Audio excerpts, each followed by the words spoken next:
साथ ही सातों पंचायत के अंतर्गत प्रोजेक्ट बनवा करके विद्युतीकरण का कार्य किया गया और हर घर तक बिजली पहुंचाई गई। मेरे क्षेत्र में आप जाइए, आपको जनता कहेगी कि महावीर पोद्दार दूसरा कर्पूरी ठाकुर है।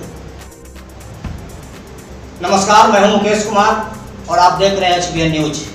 बिहार में पंचायत चुनाव की सरगर्मी काफ़ी तेज हो चुकी है और मैं बता दूं आपको कि इस बार बिहार में 11 चरणों में पंचायत चुनाव होगा।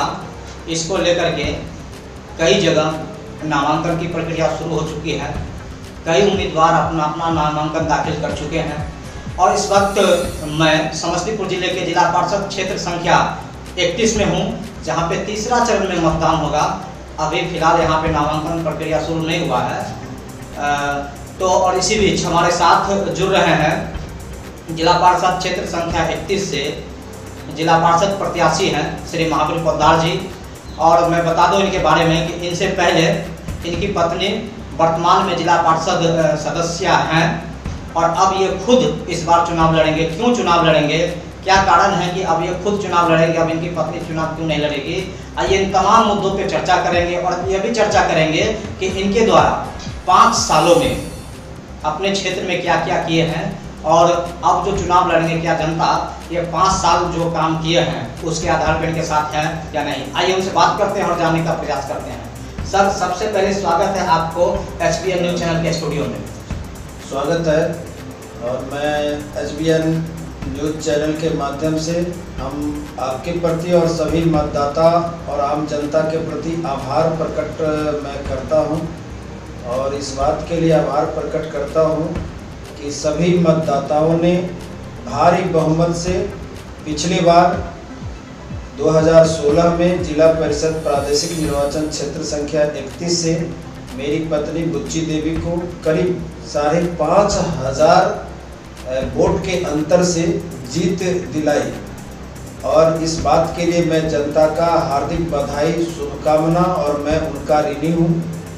और मैं इस बार जनता की भावना, जनता की अपेक्षा और जनता की मांग पर मैं खुद प्रादेशिक निर्वाचन क्षेत्र संख्या 31 से मैं अपना उम्मीदवारी दे रहा हूँ।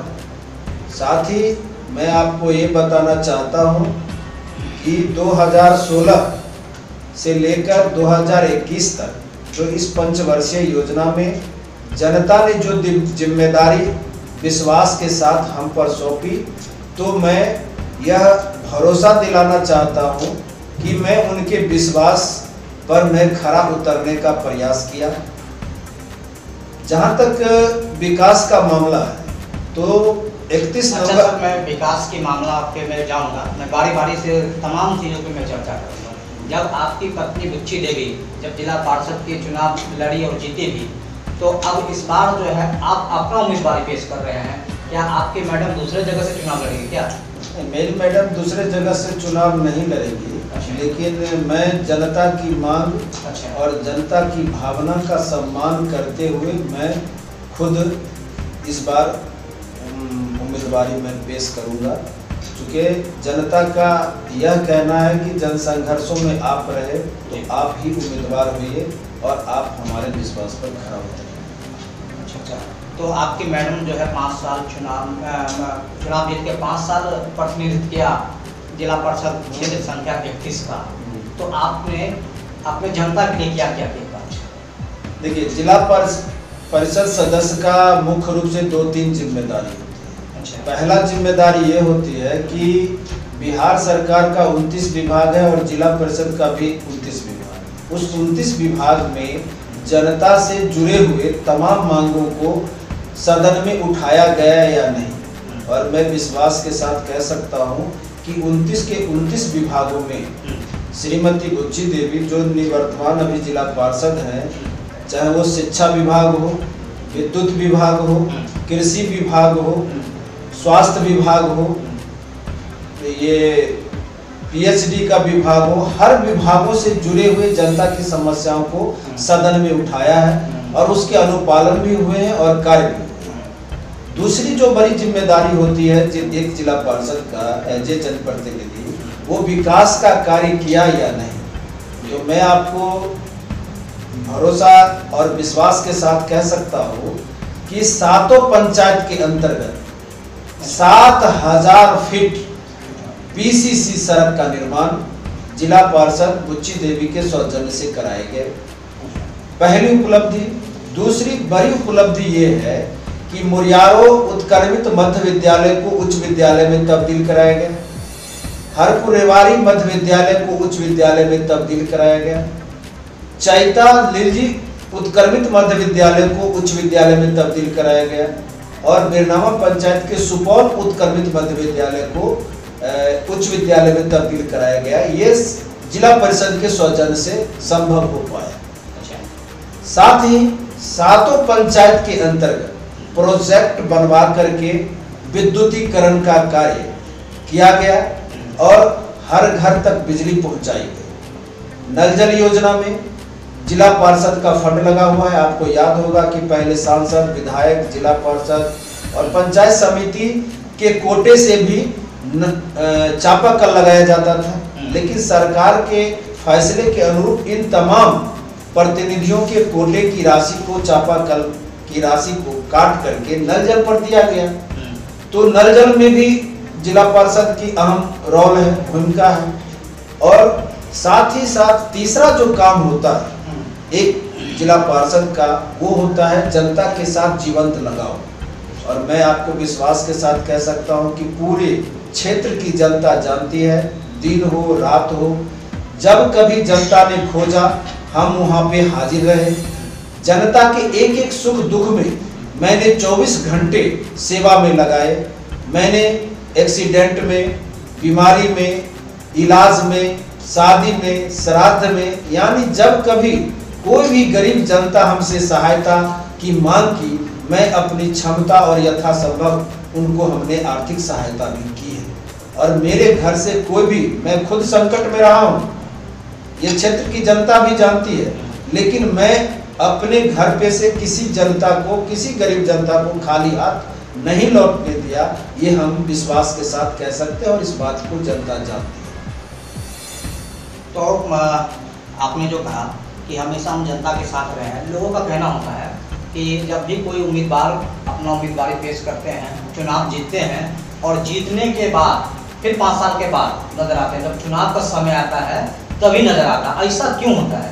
ऐसा इसलिए होता है कि अभी आप देख लीजिए मुकेश जी, अभी जो उम्मीदवार, भावी उम्मीदवार आ रहे हैं, कोई है व्यापारी, बिजनेसमैन, जो अपना बिजनेस को बढ़ाने के लिए वो जिला परिषद का उम्मीदवार बनने जा रहे हैं।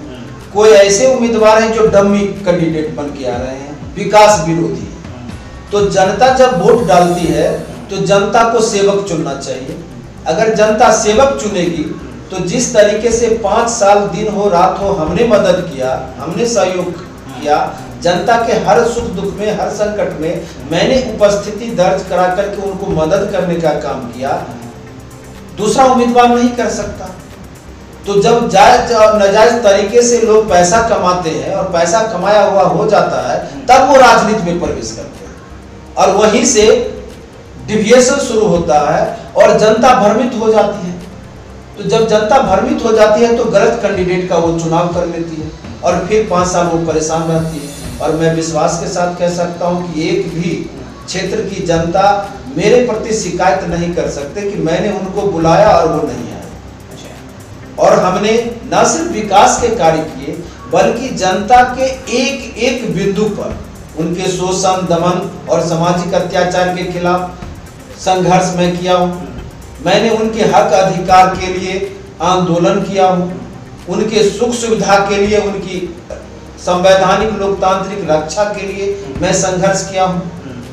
गरीबों का दुख को मैं अपना दुख समझा हूँ और इस दृष्टिकोण से मैंने अपना कर्तव्य को हम निभाए हैं। और कोई नहीं कह सकता कि महावीर पोद्दार अपने 30 वर्ष के राजनीतिक जीवन में किसी का 5 रुपया ठग लिया होगा, कभी किसी को धोखा दिया होगा, कभी विश्वासघात किया होगा, कभी दलाली और ठेकेदारी किए होंगे। और इन तमाम सामाजिक विकृतियों और राजनीतिक कार्यकर्ता का जो अवगुण है, उससे मैं अपने चरित्र को बचा के रखा। ये मेरा, मैं गर्व के साथ कह सकता हूँ। और इस बात को जनता जानती है। अच्छा, तो आपने 5 साल का जो आपका कार्यकाल रहा, आपका कहने का ये मतलब है कि आप 5 साल जनता के बीच में रहे हैं? एकदम रहे हैं 5 साल। 24 घंटा के 24 घंटा हम जनता के बीच में रहे हैं। अच्छा, आपको जनता बताएगी, और इसी का परिणाम है कि जनता आज भी पूर्ण बहुमत के साथ हमको जिताने की मूड में है। अच्छा, मैं विश्वास के साथ कह सकता तो आपने जो 5 साल जो कार्य किए हैं, उस कार्य के हिसाब से आप जनता से उम्मीद रखे हो कि जनता फिर से आपको दोबारा? एकदम। मेरे क्षेत्र में आप जाइए, आपको जनता कहेगी कि महावीर पोद्दार दूसरा कर्पूरी ठाकुर है। सर, एक सवाल मैं आपसे और करना चाहूँगा कि आपका जो 5 साल का कार्यकाल वो तो समाप्त हो चुका है, और आपने जो कार्य किया सो किया ही, वो आपने बताया है। अब उसके बाद आपके कार्यकाल में कुछ बचा हुआ कार्य भी है जो लंबित है? अभी हमारे कार्यकाल में 3 पीसीसी सड़क, एक हरपुर रेवाड़ी का सूर्याटारा, बेरनामा का सुपौल गांव में पीसीसी सड़क, और चैता उत्तरी पंचायत में पीसीसी सड़क का निर्माण आचार संहिता लागू हो जाने के कारण 3 सड़कें फंस गई।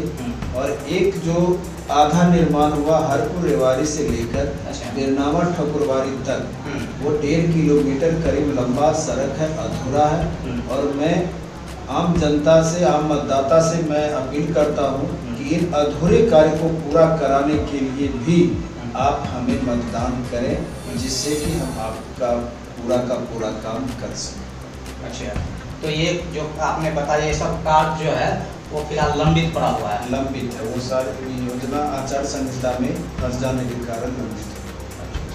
चलिए, तो अच्छा सर, एक बात और मैं आपसे पूछूंगा कि जब चुनाव का समय आता है तब देखते हैं, जब पर्चा बांटते हैं सभी प्रत्याशी लोग, उसमें लिखाता है, अब चुनाव के समय में ज़्यादा एक चीज़ देखने को मिलता है, और प्रत्याशी कर्मठ भी हो जाते हैं, ईमानदार भी हो जाते हैं, और सुयोग होते हैं, साथ ही शिक्षित, समाज से भी, ये सब आ जाता है। मतलब पर्चा में लिखा रहता है योग्य, अनुभवी, कर्मठ एवं ईमानदार उम्मीदवार। ऐसा क्यों लिखा जाता है? ऐसा इसलिए लिख रहा है वह उम्मीदवार। आप मुकेश जी गौर करेंगे, पंचायत चुनाव में आप देखेंगे कि जिस तरीके से पैसा का इस्तेमाल हो रहा है, जाति का इस्तेमाल हो रहा है, तो इस पर पर्दा डालने के जो योग्य नहीं है वो भी लिख देता है सुयोग, जो बेईमानी शैतानी पूरा जीवन किया वो लिख देता है ईमानदार, जो कभी जनता का काम किया नहीं, कभी किसी गरीब के दरवाजे पर नहीं गया, जीवन में कभी किसी के दरवाजे पर नहीं गया, वो भी लिखता है कर्मठ। और शिक्षित लिखना, अनुभव लिखना तो आम बात हो गई है। इसलिए हम कहना चाहेंगे यह कि आम मतदाता को ये विचार करना चाहिए वोट डालने से पहले कि वो योग्य है कि नहीं, वो कर्मठ है कि नहीं, तो ईमानदार है कि नहीं।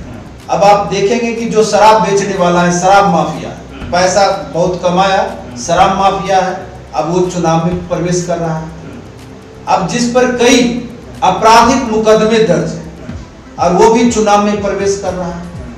तो इस तरीके के जो लोग आते हैं तो वो अपने किए हुए गलत कार्यों पर पैसा और जाति का इस्तेमाल करते हैं, और वो भी लिख देते हैं संघर्षशील, वो भी लिख देते हैं ईमानदार, वो भी लिख देते हैं कर्तव्यनिष्ठ। जो सब दिन समाज विरोधी काम किया, गरीब विरोधी काम किया, कभी गरीबों को चाहा नहीं, गरीबों का शोषण किया, दमन किया, उस पर अत्याचार किया, लूट खसोट किया, जनता को ठगा और बरगलाया, वो भी लिख देता है ईमानदार। तो इसलिए हम अपील करना चाहेंगे मतदाता से कि आप वोट डालने से पहले आप देखिए कि जिसको आप वोट डाल रहे हैं वो क्या वास्तव में ईमानदार है, वास्तव में सुयोग्य है, वास्तव में कर्मठ है। अगर वास्तव में सुयोग्य, कर्मठ और ईमानदार है तो आप वोट डालिए। अगर जो आपके सामने प्रचार के दौर में ही झूठा चीज लिख रहा है, गलत चीज लिख के वो वोट मांग रहा है, हैंडबिल में वो गलत चीज लिखेगा, आप उससे भ्रमित होंगे और आप उसे मतदान करेंगे तो वह जीत कर जाएगा तो कुछ नहीं कर सकता। तो इसलिए अब वोट डालने से पहले आपको एक मतदाता को ईमानदारी पूर्वक और निष्पक्ष भावना से ये विचार करने की आवश्यकता है कि वो कर्मठ है या नहीं, ईमानदार है या नहीं। अच्छा, तो आप जनता से क्या अपील करना चाहेंगे? मैं जनता से यही अपील करना चाहता हूँ कि आप सेवक चुनिए, शोषक नहीं, व्यापारी को मत चुनिए, डम्मी कैंडिडेट को पहचानिए, विकास विरोधी जो लोग हैं उनको रिजेक्ट कीजिए, और जो आपके सेवा में दिन रात एक फोन पर आपके घर पहुंचने वाला हो, आपको संकट में मदद करने वाला हो, आप वोट करिए।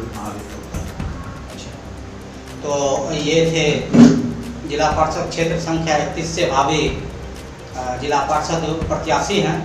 वर्तमान में इनकी पत्नी जो है जिला पार्षद सदस्य हैं वर्तमान में। तो अब देखने वाली बात होगी कि इनके जो 5 साल का जो कार्यकाल है, उस कार्यकाल को देख करके, इनके काम को देख करके जनता कहां तक इन पे फिर से विश्वास करती है और जनता इनको कितना समर्थन इस बार चुनाव में करती है, ये देखने वाली बात होगी। लेकिन मैं बता दूं इनके बारे में कि ये लगातार हमेशा गरीब, शोषित और वंचित के लिए आवाज बन के खड़ा उतरते हैं और जहां भी जरूरत पड़ता है लोगों को वहां पे ये जाने का प्रयास करते हैं। तो अब देखने वाली बात होगी कि जनता फिर से इनको कहां तक इस बार समर्थन करती है। कैमरामैन प्रेम के साथ में Mukesh Kumar, HBN news, Samastipur. Videos देखने के लिए सब्सक्राइब करें HBN न्यूज, बेल आइकन दबाकर लेटेस्ट नोटिफिकेशन पाएं।